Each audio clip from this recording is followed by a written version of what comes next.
everyone, welcome to the next episode. In the last episode, we were saying our farewells for out Snowden and in the ruins. In this episode, there's one more thing to do. Let's go back to where we first landed in the underground. For traveling all this way, you'll see that Asriel is here. Let's speak with Azzy.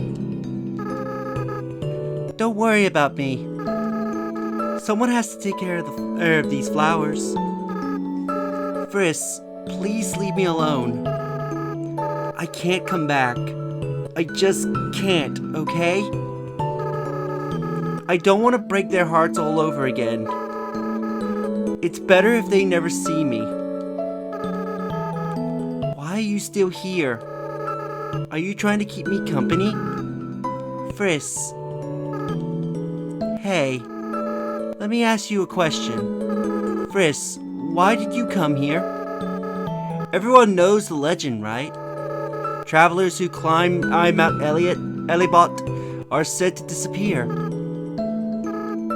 Friss, why would you ever climb a mountain like that? Was it foolishness? Was it fate? Or was it because you... well... only you know the answer, don't you? I know why Donnie climbed the mountain. It wasn't for a very happy reason.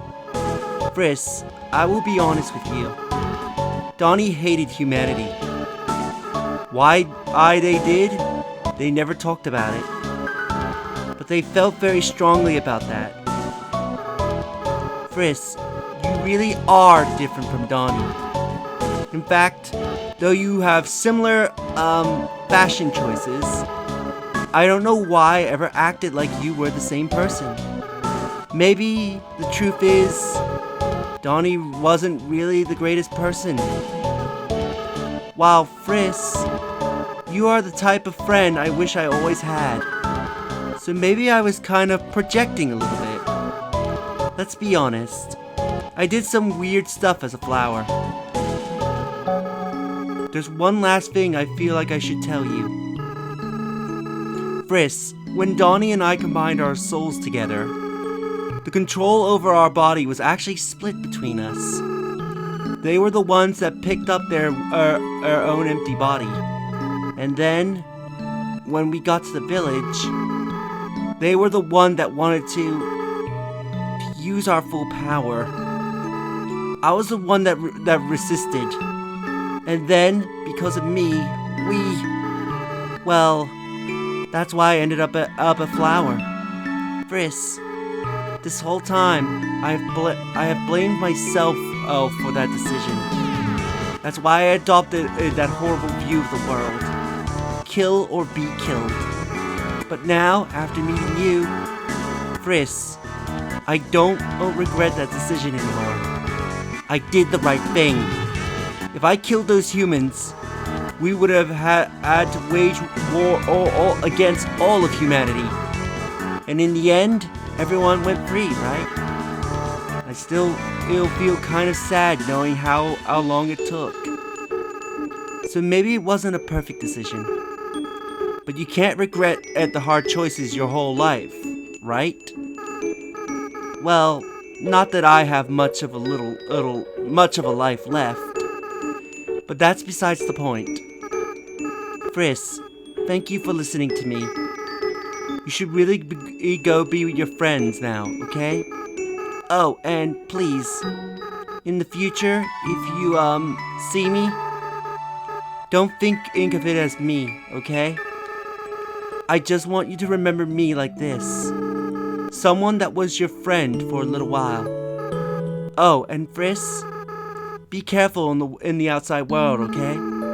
Despite what everyone thinks, it's not as nice as it is here. There are a lot of floweries out there. And not everything can be resolved by just being nice. Friss, don't kill and don't be killed, alright? That's the best you can strive for. Well, see you. Friss, don't you have anything better to do? So yeah, Asriel will stay behind. According to his dialogue, it is implied that he will become a flower again, becoming flowery once more, or possibly even losing himself. In the process of reverting back into his flowery persona. This upsetted a lot of players because while you do technically save Asriel, you do not save him properly. He stays in the underground, presumably all alone, to transform back into a flower while everyone else gets to go free. This has spawned numerous AUs from this one act, as somebody is using a chainsaw in the background. Brilliant. Right as I'm having a touching moment. This is why I normally record in the early mornings. I swear to God, that's probably being picked up in the mic. But as I try to fight through the chainsaw, basically, this spawned numerous AUs. One of the first, which is the one I read, being, if I remember the name correctly, Dreamer Reborn. Which is where Friss here did multiple resets to try and find a way to save Asriel and get him to leave the underground. To the point where Friss willingly gave Asriel his soul so Asriel can be able to leave and live a normal life. There's been various other AUs where Friss does manage to convince Asriel to leave and he doesn't turn back into Flowery and lives his life as Asriel. He also lives his life, and then there are AUs where he does become Flowery, but Flowery is no longer a psychotic murderer, but tries to keep the fact that he is Asriel a secret, especially from Toriel. Now, Asriel's name is an anagram. I believe it's an anagram of multiple things. The first thing it's an anagram of is it's an anagram of both Asgore and Toriel's names. Because if you take the stupid chainsaw, if you take these first couple of letters of Asgore's name, and then you take the last couple of letters of Toriel's name, you will get Asriel as a result. If you were to compare the names. So it's kind of cool that it connects him to both his mother and father, that he takes the first couple of letters of each of their names. However, what would most likely be the case of why he has this anagram is that, as we know, Asgore is absolute shit at naming anything. And I imagine he was the one in charge of naming Asriel when Toriel had him. And so Asgore, not being able to name anything to save his life, took the easy way out and just used a couple of letters from their respective names to make Asriel. Matter of fact, I think I remember seeing an AU where Asriel has a sister, and Asgore does the same thing. Is just use the first few letters of starting letters of Toriel's name, and then the last couple of letters of his name. I think to make like Astel or something like that. It's actually a pretty cute AU. But yeah, this has spawned numerous AUs as a result. Also, it's implied that Asriel has also inherited this trait from his father, because Asgore cannot name anything to save his life, and this is evident because Asriel, when he's the flower, names himself Flowery. Just use the word flower and just combines, I think, like an L and a Y at the end. Not a very creative name for a flower character.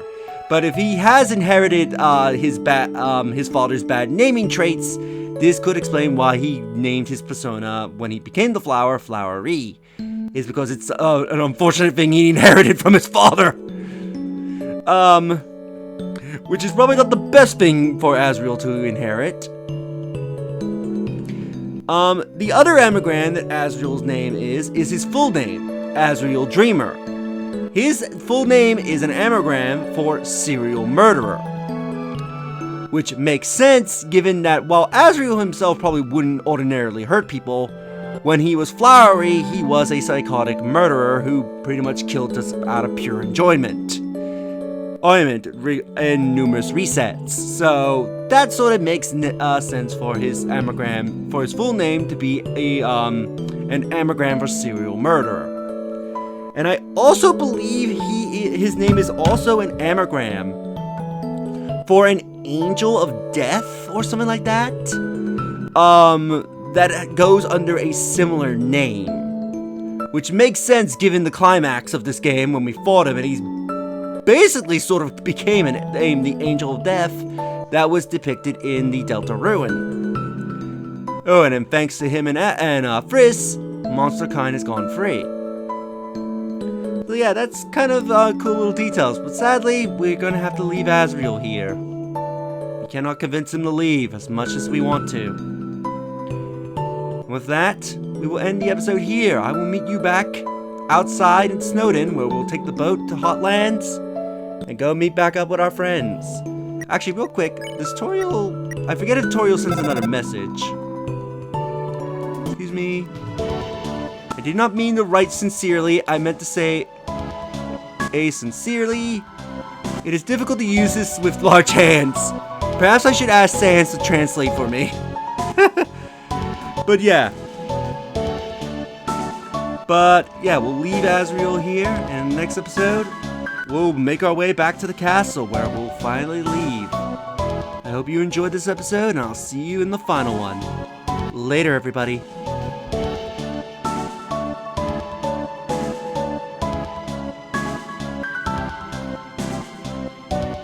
Ooh, real quick, before we go, I just realized this.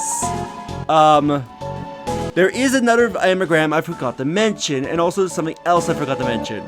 The human that you name at the beginning of the game. As I mentioned before, the human's canonical name is Kara, which many interpret as a female, which Kara does sound like a female name. Kara is an anagram for the word character, and yeah, while it's not specified, Kara and Friss's reasons for climbing the mountain.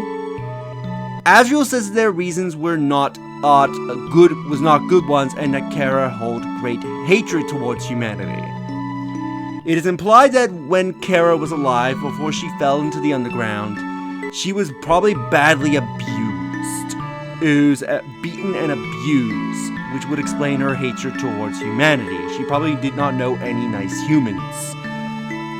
Family or otherwise, which gave her that negative view. And then when she came down here and seeing monsters, that just and monsters being sealed down here by humans, that just reinforced her view.